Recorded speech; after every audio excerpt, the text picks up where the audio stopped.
Yo, what is good, YouTube? Krishan checking back in with another video. First things first, man. Happy Thanksgiving to you guys. I'm really thankful for all the love and support I've received on the channel. I've only been doing this for about 4 months, and I'm already approaching 200,000 total views on the channel. So big shout out to you guys over here, man. Goat Fitness, I feel like we're really becoming a nice community, man, and hopefully we can just continue to grow from here. But to go ahead and get into the updates for today, man, this is an update from Nick Walker, and I believe this was posted a day or two ago.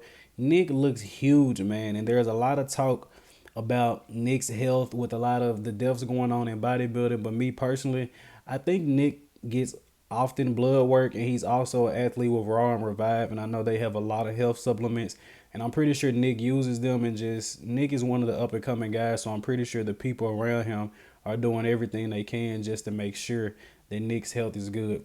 But something a lot of people don't realize, you guys have seen Nick when he started bodybuilding. He competed at like 150 or 160.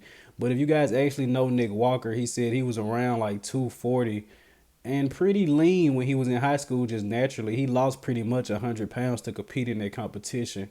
So he hasn't actually grown as much as most people would think. Most people just don't know that Nick decided to lose like 100 pounds to compete in his first competition. But I'm excited to see what Nick Walker is going to do this season. And as you guys know, he isn't defending his title at the Arnold Classic. So I believe Nick is just going to train, try to put size on his chest and his legs, and come in next year and Mr. Olympia. And honestly, I know Nick is trying to win it. And in our next update of the day, we actually have an update from two-time Classic Physique Olympia champion Breon Ansley. And no, Breon Ansley is not moving up to the 212 division. He announced that he is going to stay in Classic Physique. And I believe Breon belongs in Classic Physique, man. He is a very classic athlete. And even though Breon doesn't look it, I believe Breon is around 42, 43. He's definitely in his 40s. And with all of the things going on in bodybuilding right now, Breon doesn't really have a reason to put on too much size, and when he did compete in the 212 division, he wasn't placing very well. I think Breon is a classic athlete, even though I honestly don't think he'll be able to win the title. I do think he can still place pretty high as he does now. And this is Breon Ansley at the 2021 Mr. Olympia, man, and this is classic physique. This is bodybuilding. But Breon is more reminiscent of the bodybuilders, more like Robbie Robinson, of the golden era, whereas you have Chris Bumstead, who kind of resembles more of Arnold and is maybe more so of the look that they're looking for. But even with Breon staying in classic physique, I believe that he'll still be a top 3 contender for a while, man. This Breon was very improved. And in our next update of the day, we're actually going to talk about Quinton Eriya. And you guys seen him at the Romania Pro. I believe he plays fifth. He actually came in very conditioned, man. This guy has an amazing structure and a very bright future.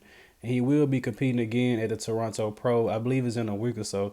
But I wanted to throw this in the video, man, because look at the conditioning in the left. Like, look at the glutes and look at the hamstrings. I did not know that this guy can get this condition. But if he improves on his back, man, he could be a serious threat. I'm pretty sure he's 6 foot, maybe even a little over 6 foot. But the structure on this guy is pretty similar to Samson Dowda. They actually took a picture side by side and look like twins. I might put it up in this video. But let me know in the comment section below, how do you guys feel about Quinton Eriya? What do you guys feel like he'll do in the future? Could he potentially be a future Mr. Olympia or maybe a top 6 Olympian? I'm not going to too much say right now, but I'm excited to see what he can do, man. I love his lines.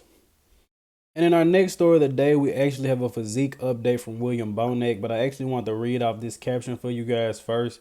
It's my 3rd week of training since the last time I stepped on stage. I purposely took a whole month off and just started with 2 days of training in a week. I've built it up to 3 days a week. Right now, I'm training 4 times a week, just having 2 meals a day, which is breakfast, dinners, plus nuts and shakes in between. So I'm very glad to hear that, man. William Bonac is taking a little time off and building himself back up, and I'm pretty sure he's coming down on probably some of the gear too. And it's pretty good, man, because some of these guys are pretty much just on all year. And with everything going on in bodybuilding, it's good to see that William is taking care of his health. But William is a veteran, and he has been placing in the top 6 at the Mr. Olympia for a very long time.